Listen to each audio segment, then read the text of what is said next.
మన కొండగట్టు ఆంజనేయ స్వామిని దర్శనం చేసుకున్నా, చాలా సంతోషం అనిపించింది. ఇంతకుముందు కూడా నేను ఎంపీ ఉన్నప్పుడు దర్శనం చేసుకున్నా. ఆయన ఆశీర్వాదంతో మంత్రి కూడా అయినా, మా కేసీఆర్ గారి ఆశీర్వాదంతో ఇప్పుడు మళ్ళీ ఎమ్మెల్యే అయినా, మళ్ళీ దర్శనం చేసుకున్నా. ఈరోజు చొప్పదండికి మన ఎంపీ ఎలక్షన్ల ప్రచారానికి వచ్చిన.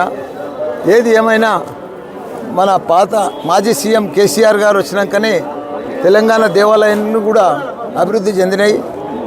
గత ప్రభుత్వాలు ఉండే చాలా ప్రభుత్వాలు వచ్చినాయి పోయినాయి, కానీ కొండగట్టు ఆంజనేయ స్వామిని ఎవరు కూడా పట్టించుకోలే. ఇప్పుడు 100 కోట్లు కూడా రిలీజ్ చేసి అన్నీ కూడా కోనేరు కానీ ఇవన్నీ కూడా పనులన్నీ కూడా జరిగినాయి. ఇంకా 500 కోట్లు కూడా రిలీజ్ చేసిండు. ఇప్పుడున్న ప్రభుత్వానికి కూడా ఆ ఫండ్స్ కూడా రిలీజ్ చేసి పెద్ద ఎత్తున ఇది చాలా పుణ్యక్షేత్రం, పెద్ద క్షేత్రం.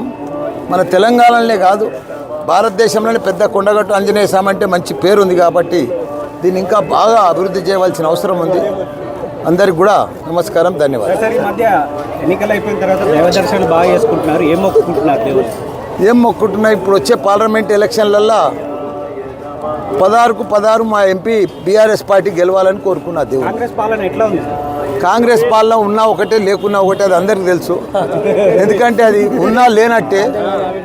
56 ఏళ్ళు కూడా వాళ్ళు దేశాన్ని మన తెలంగాణను కూడా పరిపాలించారు. ఎప్పుడు కూడా వాళ్ళు న్యాయం చెయ్యరు కూడా. ప్రజలకు కూడా తెలుసు.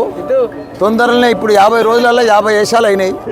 ముందు కూడా ఏం జరగదు, అది అందరికి తెలిసిన విషయమే. అది